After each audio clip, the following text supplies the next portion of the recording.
Good morning on the West Coast, good afternoon on the East Coast, and happy days everywhere in between. Today is Wednesday, September 6th, and as I always say, it's a beautiful day to have a webinar. I'm John Yarrington, CEO of the Performance-Driven Marketing Institute, a 501c6 not-for-profit trade association dedicated to protecting, promoting, and advancing the direct-to-consumer and performance-driven marketing industries.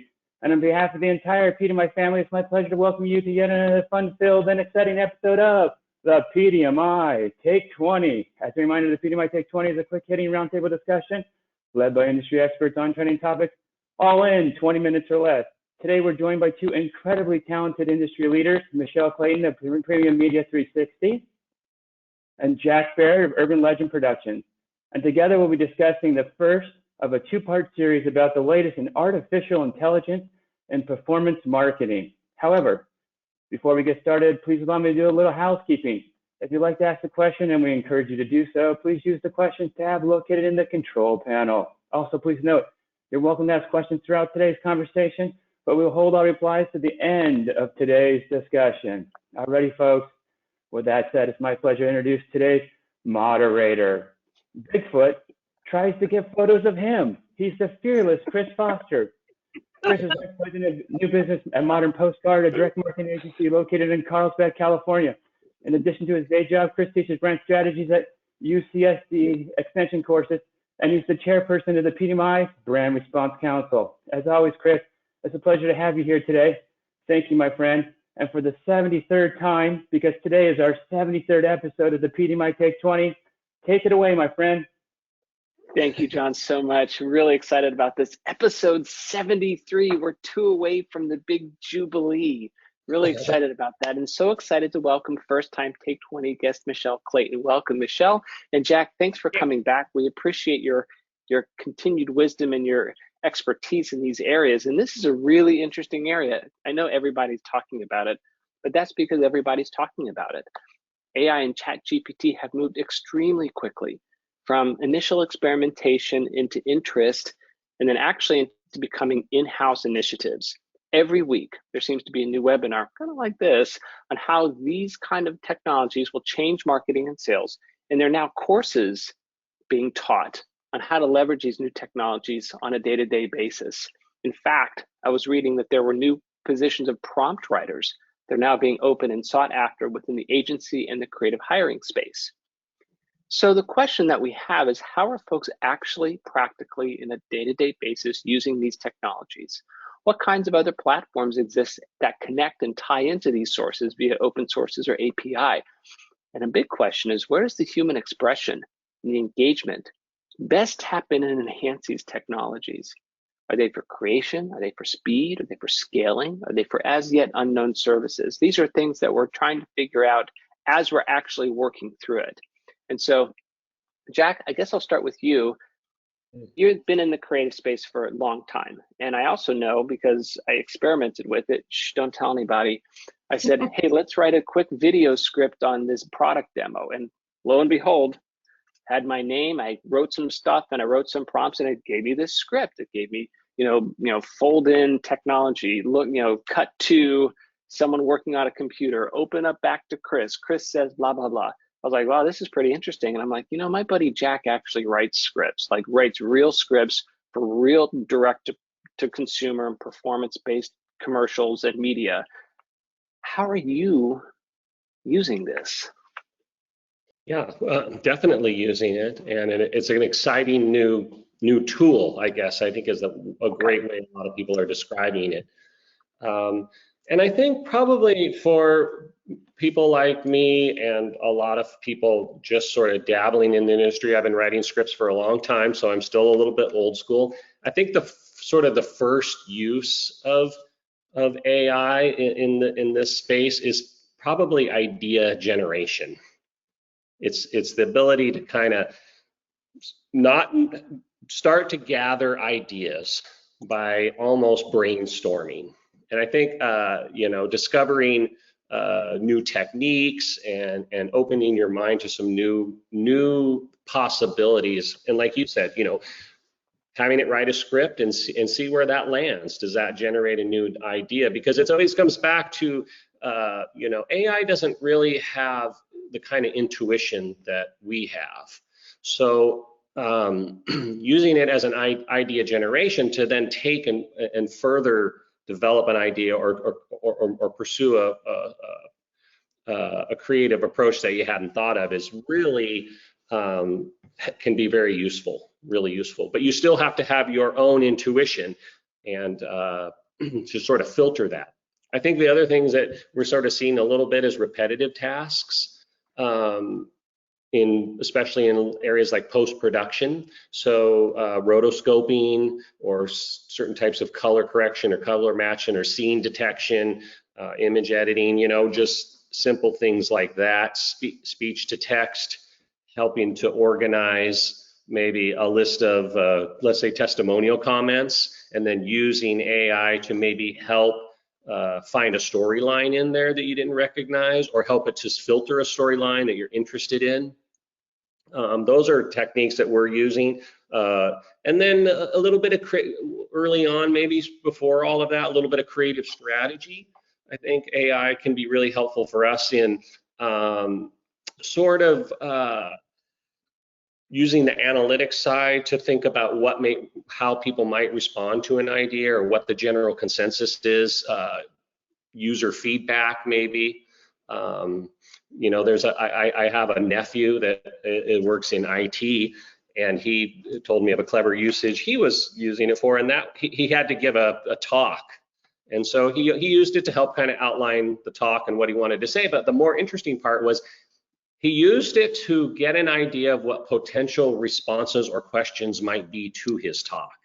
Wow. And prepare for that. So I think those are some great approaches, from a creative space, analyzing story flow to see, to help fine tune that. Again, all of these are examples of just how it's a tool, and a tool can be used in our industry. Oh, I love that, Jack. And I think that, thinking about it, not necessarily as a platform or as a technology, but your precise word of a tool, I think really helps us, because then you can use a tool in a lot of different ways. Like, how do you use the tool? Just the same way in the creative space, Photoshop and Illustrator was a tool. It made processes a lot faster than before, and some different things that you couldn't do. I think that's actually a really interesting way to think about it. So I guess, Michelle, I'll ask you, you're the Chief Client Officer, Premium 60. I'm sure you're getting asked about this, about how, if, and when to use it, AI. What are those conversations like to you on a real day-to-day basis? Yeah, absolutely. I mean, so just for the benefit of the audience, we sit in between agencies and sellers. So we're focused 100% of the time on the data that gets exchanged between both parties during the life of any media campaign. With our clients on both the agency and seller side, the conversations are really focused on how they can use AI, as Jack mentioned, to address a lot of the repetitive tasks that are related to that data, right? Mm-hmm. And also to harmonize the data that gets exchanged, because there's so many different formats and systems out there. You've got the media oceans and the wide orbits, and it just goes on and on. So those systems don't always talk to each other, and they're looking at AI as a potential solution, but that's where we come in. We've also been using AI to address those repetitive tasks, particularly around documents, not just things that go via API that are electronic, but documents that historically have been ingested via data entry. Those repetitive tasks that, Jack alluded to, obviously in a slightly different context, but what we're doing is we're saying, okay, well, let's look at AI and use it and train it and make it smarter to recognize all these different documents that get exchanged and eliminate the need for these repetitive tasks. But as Jack also mentioned, sorry, I keep saying as Jack said, but it's true. I mean, it's like mentally I was agreeing with you as I was listening to you speak, Jack, because it is a tool, and it doesn't work on its own. You have to train it to get smarter, but human intervention or human management is still a requirement for AI. Mm-hmm. So I got a question for you, Michelle. Are you using specifically ChatGPT, or are there other AI platforms that that you work with? Yeah, so we use a platform called Microsoft Form Recognizer, and Yeah, so what it does is, and I'll try and keep this brief. I don't want to bore people and get too deep into all the technical part of it, but it essentially is using the best of OCR and AI. And there's a reason for that, and it's a reason why it works well, because just as an example, if you look at digital invoices, digital is not like broadcast where you've got an industry standard. So all invoices are issued, they all kind of look the same, right? Except for maybe your advertiser is different, so the codes are different there. With digital, it's all over the place. It's like the Wild West. So what this technology does is it's using the best of OCR with AI because of the lack of standard. And that's where OCR fails, where you have to continue writing code. When there is all of this disparity in all the formats. With AI, we're using this technology, leveraging it in such a way that we don't have to continue writing code. The model we train it and it gets smarter and smarter. I love that, because you're training it like a tool. You're training it, I'm going to say like a dog, but you're training it to learn and to get smarter.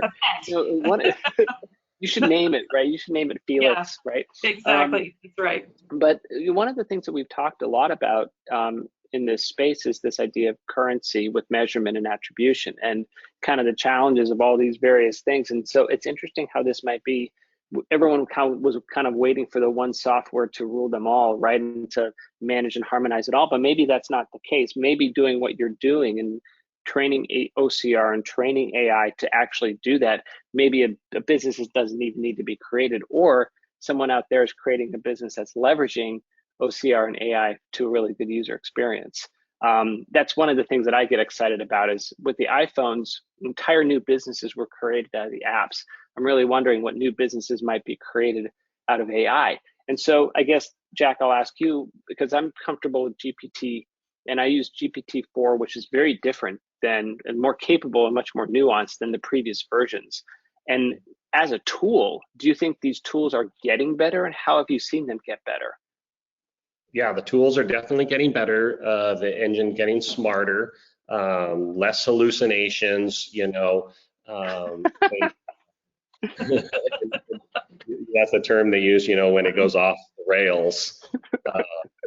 Using photos now. Image also has really improved.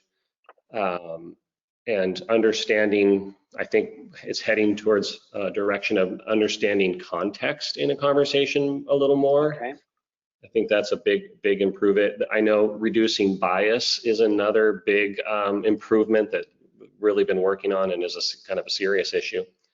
But I think the other thing that's really fascinating is what's the tools are getting better, but you know what is also getting better are the people who are using them, the strategies for using them. So that's, I think, really fascinating, is how much humans are learning to use it better. And they're getting so good, like you pointed out, there's kind of a point where maybe I'm not going to be learning how to write prompts for AI. Maybe I'm going to be buying some of them, or working with them to help me get there, because that's time consuming. When you look at some of these prompts now, they're pretty complex. And I think I'm not sure I will always need to understand how to write prompts, because that's how you get the information, the detail in the prompt, and how well you formulate what you're looking for directly has an effect on the results you get. But I think it's really interesting seeing how good people are getting at it. And then there'll be some, linking and networking, and then also just like new industries come up to help you get there. I just came across a place called Muse Storytelling, and they have an AI course, a short one that you can take. I haven't taken it yet, but I was looking at it, and they had a little video on the things they do, and it was really fascinating how complex some of the, and they had broken down the code, into screenwriter kind of questions to help you develop a storyline. And I thought that was as fascinating to me as the tool itself, was how clever they had gotten about writing prompts and using the tool to get results. Yeah, so I can actually see not just a prompt writer, but an AI specialist that agencies or businesses hire or contract out to figure out a custom solution for a problem using AI and knowing which tools are going to be best. I guess, Michelle, I'll ask you too. What are right now you're having these conversations. You talked about some of the AI that you did with OCR and with Microsoft OCR AI to help with some of that digital reviews. But I guess the question that I have for you is, what kind of guardrails then do you have to put in place to make sure that you're serving clients well? It can't just be completely wide open. Absolutely. No, it's true. I mean, it's as you develop your relationship, it's like you're in a relationship with AI and they're in a relationship with you, right? You're getting to know each other better. You start finishing each other's sentences. But there have to be guardrails in our role because we are accountable to our clients. They need to have that level of confidence that what we're doing with AI supports their business in such a way that there's accuracy, that there are no data leaks, et cetera, right? There's many things that we have to think about. So quality assurance is critical, and that is part of the process. Again, as I said earlier, like it doesn't work by itself. It does require human intervention or human management, and that is the quality assurance aspect of it. So we've got a couple minutes left. I guess I'll throw this same question out to both of you. What are you, I guess, disappointed by, excited by, and nervous by when it comes to AI? Michelle, I'll throw it back to you. What are you excited? What did I say? Excited, disappointed, and nervous. Excited and nervous. Yes. Disappointed. I don't know that I'm disappointed yet. Maybe it's a little bit too early. Oh, the bloom is still fresh, right? It's still really fresh. Love. It's still the honeymoon period. It's a spring love affair, right? There's no disappointment. I think the excitement from a Premium Media 360 perspective is we're learning more and more as we have these conversations with our clients about all the different use cases. I mentioned invoices. We work on the seller side with other documents like orders and traffic instructions, but now we're having conversations that are opening our eyes and to other business cases or use cases we hadn't even anticipated. So it feels like the horizon just gets longer and longer. Wonderful. Now the last one, there was one more you asked, and now I've forgotten. What are you nervous about? Nervous. Can I answer that question this time next year? Yes. In fact, I love it. One of the questions we've been having is, how does this conversation change, 6, 8, 9, 12 months from now, right? So yeah, exactly. I'll hold you to it. Well, it's a date. All right. That's a deal. All right. So Jack, what are you disappointed by, excited by, and nervous by? Okay, disappointed. I'm not sure I'm really disappointed, but I think the disappointment in AI lies in people expecting it to do all of the work. So that people may just want to type 2 or 3 words and then have it magically come up with everything that they want and didn't know they wanted. And I think that's where the disappointment lies. You have to put in the work. We recently, it was kind of ironic, we just finished a commercial for a finance company that uses AI financial software, and we used AI to help come up with ideas for this company that's using AI financially. And so, but the one thing that was a great example, because one thing that happened was there was a whole bunch of stuff that came, but it was a lot of static. It really wasn't what we needed. And so that's where I think the disappointment can lie. You have to have a vision, and you have to kind of know what you want. And if you don't have that, it's like any other tool. It's probably not going. You're going to be disappointed, and maybe you're going to get a little bit of runaround, and it's going to be confusing. What I'm excited about?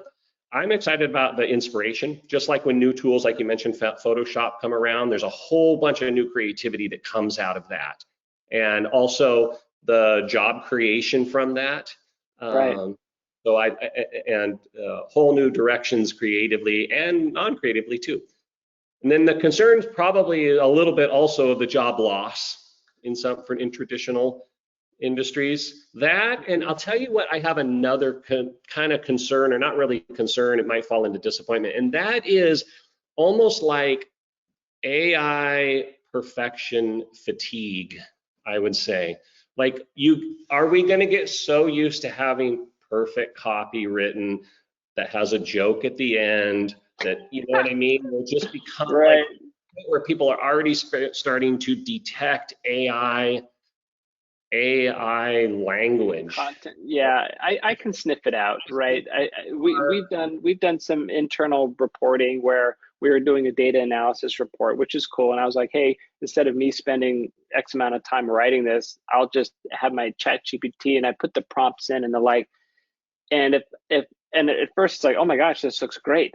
But when you get it closer and you start sniffing around, you can sniff that it's a little bit stale. It's a little bit tight. It's done. Doesn't have the human quality, right? It's over formal, or like you said, it's over perfect, right? And so it's an interesting thing. Well, we are past time. I'm sure we have some questions for you, John. We've got questions from the audience. I'm sure we do. Hey guys, we do have a couple of questions, and I just want to elaborate on Jack's point about it being too perfect. I've heard people say about self-driving vehicles now, they actually are uncomfortable because they drive too perfect. And it's slow, right? Right, they're too good. They're too damn good. I don't like it. Let's start with a two-part question. This is kind of a fun one to get started with. In your opinion, this is part one. In your opinion, what do you believe the greatest challenge the performance marketing community faces when it comes to embracing AI? And while you're thinking about that, I'm going to give you the second part. In your opinion, what do you believe the greatest opportunity the performance marketing community faces when it comes to embracing AI? You can go in either order when you want to answer that. Okay, great. Do you want to go first, Michelle? Sure. So the first question, John, could you just repeat that? It was the first one actually caught my attention, but could you repeat the question again? Yeah, they're very similar questions. So in your opinion, what do you believe is the greatest challenge the performance marketing community faces when it comes to embracing AI? The second question was just opportunity, replace challenge with opportunity. So why don't I take the first one? And I think in my experience, the challenge is trust. So it's more around, again, looking at what we're focused on, which is, you're looking at documents, converting it into data, et cetera. It's the trust factor, getting past that if it's new, feeling that they can trust it, but it doesn't take long. But I would say that's the biggest initial challenge is the trust factor. Mm-hmm. And I'll take the opportunity, I guess. I think one of the greatest opportunities is for performance marketers is having a new set of tools that even better lets them take analytics and insights, consumer insights, and then combine them with creative strategy. So we can use AI, like I mentioned, to kind of get an idea of what trends are happening, consumer insights, and then pair that with new creative ideas for strategy. So I think combining those two together, and it's a big task, it's a lot of responsibility too in some ways, but the ability to have that and use that as a really powerful tool for marketing to make engaging advertising, that's a lot of opportunity there. What a great tag team on that question, guys. Thank you so much. I appreciate that. Now, I realize that neither of you are attorneys, but I'm going to throw out kind of an interesting question that came up. As companies dive deeper into using AI, artificial intelligence, and machine learning, do you have any concerns about regulations or other government rulemaking that may change the way AI is used from a practical standpoint? Yes. I think we're actually talking about legal questions in our next Take 20, and I know that our legal friends would have a better answer. I guess one question that I would have about the question is about creative ownership. Who actually owns the creative that AI generates, right? Is it and I know that there's a very first article where someone used AI to create a children's book. The AI wrote and illustrated the entire thing. That person couldn't claim ownership per se. So I'm curious about that from a regulation standpoint. Who owns those copyrights? Who owns that intellectual property? Yeah, I don't know. I think there's a lot of, that's probably one thing I missed on concerns is that, a lot of the SAG-AFTRA strike that's going on right now relates to image usage. And just like with any brand new tool, there's a lot of new pitfalls with it too. Yeah, are. I mean, the challenge, John, with AI is that AI actually combs the interwebs for all the content based on the prompts, but all that content was created by somebody else. Like someone created that content. And if AI can pull that content, remanipulate it, and push it back in, what about that original copyright owner, right, who actually wrote the content in the first place? If they can scrape every book in the interwebs, what about the author who actually created that piece of work? So that's an interesting legal question. In terms of regulatory reforms, I think that that might be our next Take 20 topic that we dive into. So everyone who's on the call, stay tuned 2 weeks from now. No doubt about it. No doubt about it. Privacy will be a big issue. Liability is going to be a big issue. I mean, just imagine if AI does something wrong, who's responsible for the wrong that it did? You can't point a finger at a car and say it's its fault. Right. So that'll be interesting. Well, let me throw another question out to you guys. And unless Michelle, you want to tackle that? No, that's okay. Go ahead. Okay. Let's look at one more question. We got time to sneak one more in. And Chris, you kind of touched on this with Michelle right at the end of the conversation today. But obviously, there's a lot of interest from brands and marketers in the AI space. Just for fun, would you guys mind sharing what you think the industry is going to look like 12 months from now, from an AI perspective? That's a good one. I'm going to just go first, Jack, because I think my answer is going to be very brief, if you don't mind. It'll be very brief. I think 12 months from now, just looking at it from our perspective again, which is really on the data side, you're going to see, it's not that you will see jobs being lost, but maybe a shift to higher value positions, because you will still require that human intervention, as I mentioned earlier. And maybe some of those that would have been involved in repetitive tasks earlier are going to be assigned to higher value tasks. That's how I see it in 12 months. Jack, over to you. Yeah, I think, I'm not sure about next 12 months, but I think what I think is sort of like more of a calming down in some ways, and more of a moving towards actual practical applications instead of being sort of wowed all the time by these magical, magical results. I think it'd be like a lot of other tools. Photoshop we kind of brought up when that first came out. But now you have, it was so impressive, and it seemed impossible. And now you have people that just have really buckled down their whole lot, for their whole career, and they're learning to use Photoshop as a tool, and it's even more impressive than it ever was. But it's sort of calmed down, and it's now it's very specific how it's being used, Yeah, and I think, Jack, I think I'm going to use your analogy as the tool. I think in 12 months, it's going to be a much better Swiss Army knife, where you open it up and have a very specific tool for a specific task. And you know what that looks like. Instead of having a whole desk of what do I use it for, it's going to be tight, and you can play around with it. Well, guys, let me jump back in here and wrap things up here. First of all, phenomenal session. Michelle, Jack, Chris, what a great conversation today. Thank you so much for sharing your insight and knowledge on this topic. Well, folks, I hope you enjoyed this conversation as much as I did. Before we close out, I'd like to take a moment to invite each and every one of you to join us for our next episode of Take 20, hosted on Wednesday, September 20th at 11 a.m. Pacific, 2 p.m. Eastern. I'd also like to remind you that PDMI's fall conference, PDMI West, is scheduled for October 9 through 11 in San Diego at the Intercontinental Hotel. For those planning to stay at the Intercontinental Hotel, room rates are discounted at $314 per night for badge holders. And to get your badge and to get your discounted room, visit thepdmi.com. That's thepdmi.com. Thanks again, everyone, for joining us for this episode of the PDMI Take 20, and we'll see you next time. Thank you. Bye, everybody. Bye-bye.